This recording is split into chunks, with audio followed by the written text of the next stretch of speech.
Hey everyone, this is Mike from Comic Book Trove, here today with a review of two omnibus editions. I'm going to be taking a look at the Marvel Masters of Suspense, Volumes 1 and 2.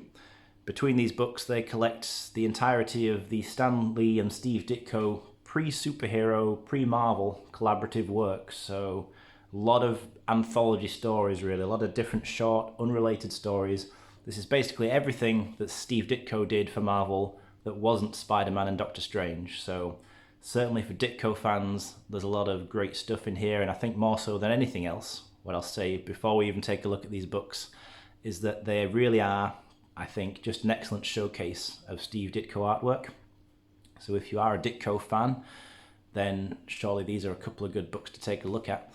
I'm going to showcase both at once because really they are like a whole, really. These could have easily been one whole big omnibus, I think, but the decision was made to split it into two.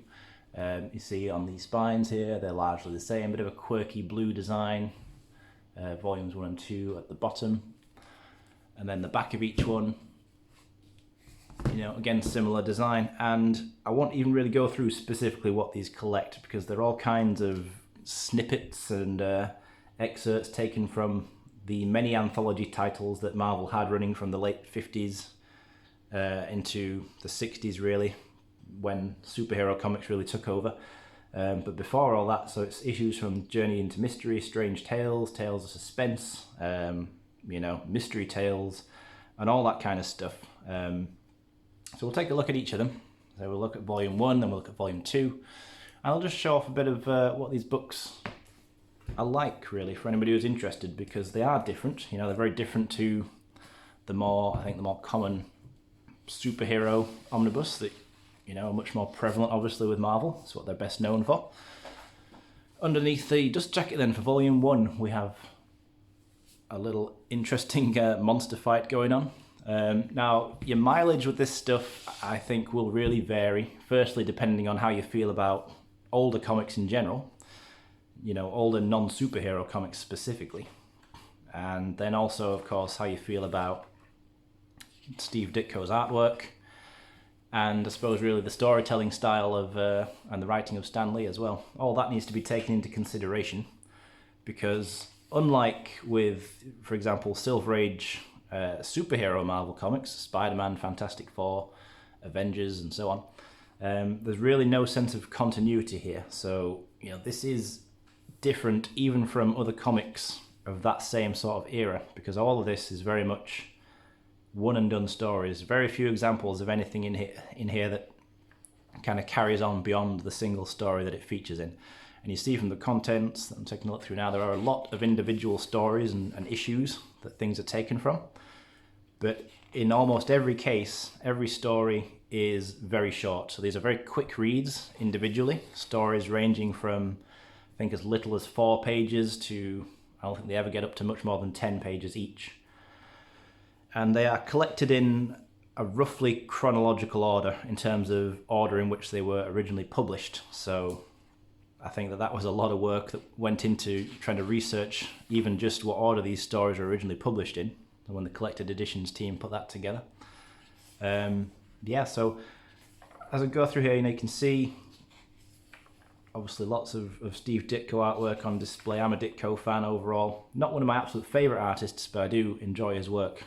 And so these are very interesting to see, and they're a great kind of piece of comic book history, I think, collected beautifully in these two books. You can tell with books like this, these kinds of more niche appeal books, I would say, these probably are more niche appeal books, along with things like Golden Age omnibuses and the Jack Kirby monster buses, stuff like that, that's not going to have as much mass appeal as, you know, your Spider-Man omnibuses, your X-Men omnibuses.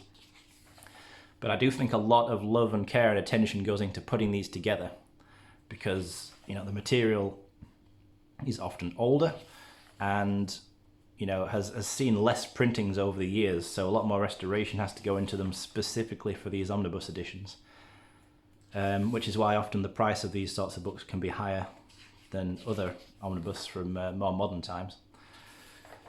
But really, yeah, the stories, they're a lot like, I suppose, sort of Twilight Zone stories, Outer Limits stories, you know, that sort of thing, sort of supernatural mysteries, sort of thrillers. ghost stories, that kind of thing.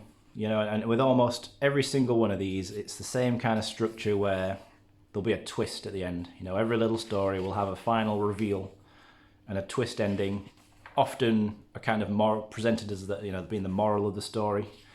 Stuff like, you know, a greedy man treating other people badly all his life and in the end getting his comeuppance, that sort of stuff. They obviously range in quality. We're talking, there's a lot of individual stories in here. They're not all fantastic. Some are definitely stronger than others, but because they're all so short and so quick to read, it doesn't really matter if you read one that you're not really that into, because before you know it, you're reading something else anyway. You know, as you can see, each of these titles that you see coming up here is the beginning of a story, and you know, you're only going through 2 or 3 pages a lot of the time, and then you're on to the next story.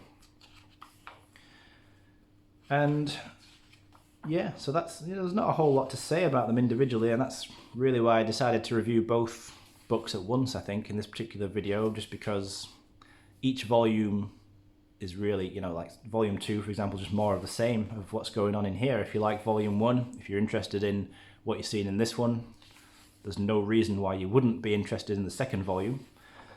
And likewise, if you didn't have any interest in this, then I guarantee you're not going to have any interest in the second volume either.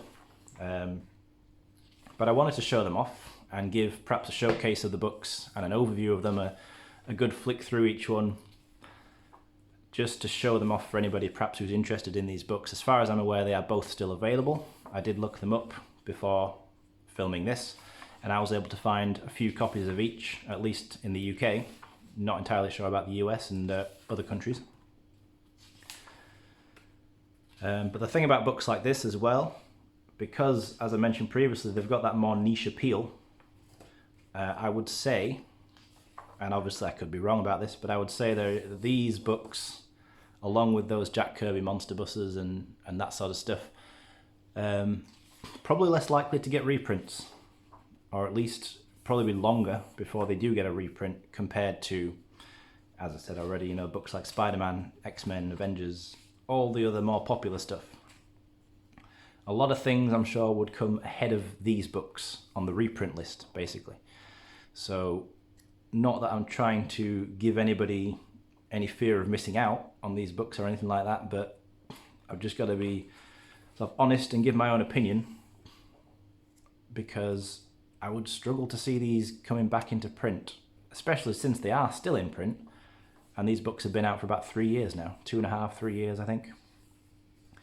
So having not sold out in that time, again, just kind of reinforces that they're obviously not selling exceptionally well, which is, I think, to be expected, but also I would imagine contributes towards the likelihood, or lack thereof, of them being reprinted. Which is a bit of a shame if they do go out of print and disappear for years and years and become really hard to find. That will suck for anybody who comes into the Omnibus game down the line and then maybe wanted these and finds them hard to get. But, you know, that's how it goes. Time will tell on that one, I suppose. But if you have read these stories, whether in these omnibuses or however else you might have read them, you know, let me know what you think of these. I think that they're great to read in between other stuff. You know, they're like good, what's the phrase, like palate cleansers. You know, so say you've just read through a big omnibus on whatever, you know, and then you just want to read something that's sort of quick and easy before you dive into another big collection of, you know, Batman or X-Men or whatever you might be reading next. I think these are quite good to read as something in between, you know, something that really doesn't require a whole lot of commitment, because, as I said, they are such quick reads. Interesting difference between this volume and the first one. Just get this one back again. That they decided under the dust jacket on this volume 2 to give it this red design, whereas the dust jacket for volume 2 is still blue. I actually think it would have looked better if the dust jacket was red as well. I quite like this contrasting red and blue next to each other. I think that would have looked really cool on the shelf. Obviously you could display them without the dust jacket, that's a personal choice anyway, but I just think it would have been good if they'd been a bit more consistent and kept the dust jacket matching the book, but it doesn't really matter. Other than that, you got a Ditko-esque face. It's just a splashed image, basically. Yeah, so as I say, volume 2 here, really more of the same. Again, quite a large amount of contents in terms of individual issues that these stories are taken from.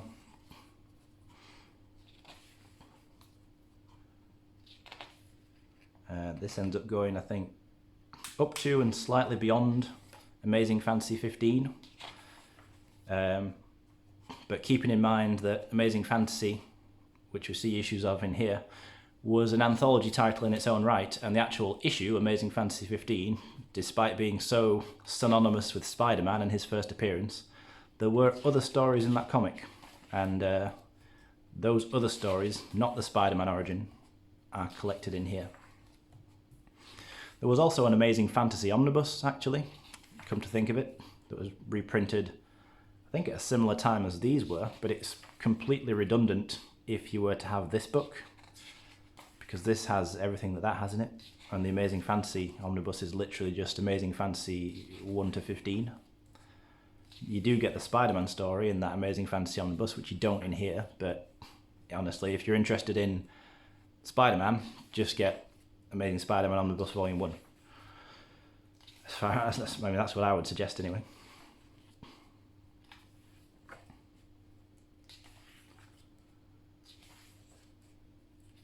So, you know, hopefully as we go through here you get a good idea of what to expect from these books if you didn't already really know.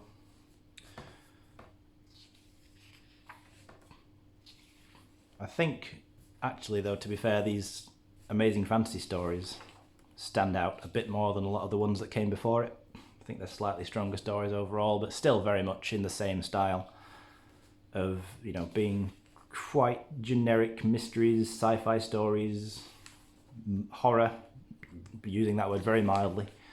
Obviously nothing graphic in here, it's very much comic code era, so you're not going to see anything too graphic, too violent, or anything else.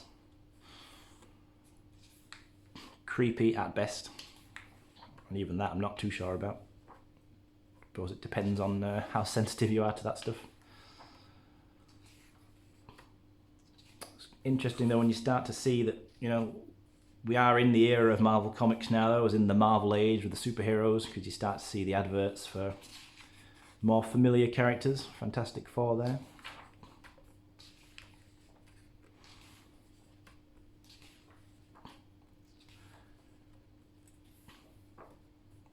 I do think that one thing Ditko definitely did very well, he had a real knack for drawing people's facial expressions and really emphasizing sort of emotions like stress, fear, panic.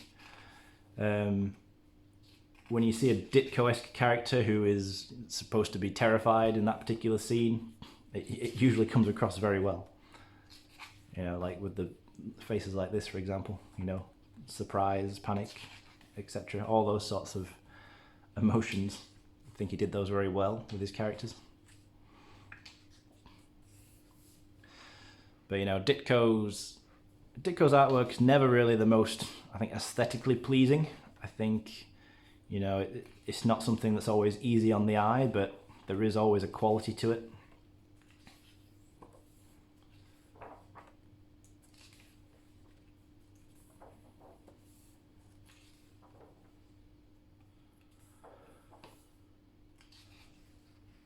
I think this mummy story, actually, I think this is from Amazing Fantasy 15. Don't know if the cover's in here, can't remember.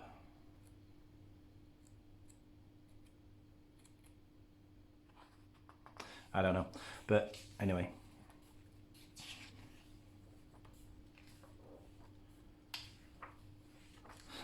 Definitely a whole wide variety of stories and of creatures and of things going on.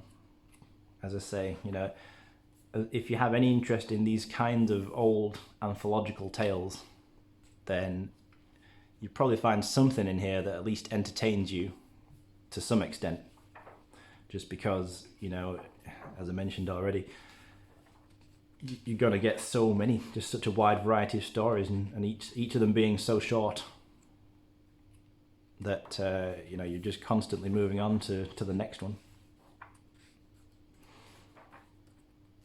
The Frogman, surely an excellent one.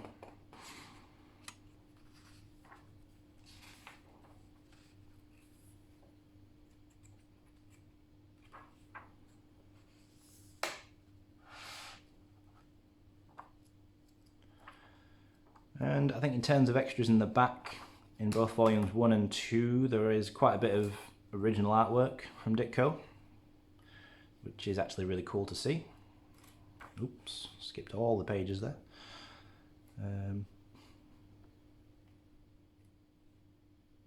You know, always good to see amazing, original artwork, amazing original artwork.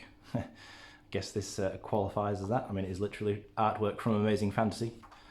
They've included an Amazing Fantasy Omnibus cover here as well, which was a modern homage to one of Ditko's covers.